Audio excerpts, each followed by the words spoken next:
Ratusan warga Kelurahan Moroangin, Kecamatan Teluwanua, Kota Palopo, Sulawesi Selatan, memblokade Jalan Trans Sulawesi. Mereka membakar ban bekas dan kayu, menolak eksekusi lahan oleh Pengadilan Negeri Palopo. Warga pun sempat terlibat aksi saling dorong dengan petugas.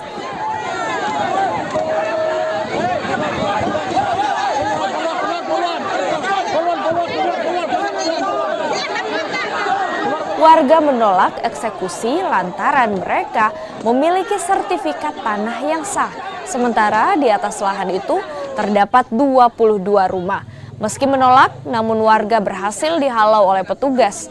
Pihak pengadilan pun akhirnya membacakan putusan eksekusi lahan. Dengan luas dan batas-batas masing-masing. Tinggal di situ sejak lahir? Sejak lahir di situ memang. Ini masalah awalnya ini Bu dari mana Bu? Ini kan tanahnya mama, rumahnya mama. Iya. Jadi begitu ini dia gugat oleh Halija dan Suwardi.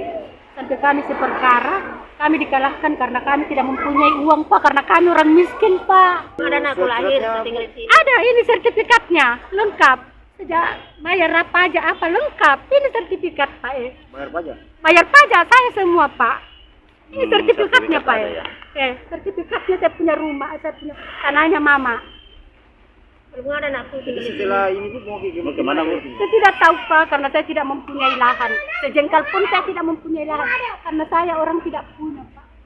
Apalagi almarhum bapaknya sudah baru 2 bulan meninggal. Baru-baru Pak saya diserang dirundung duka.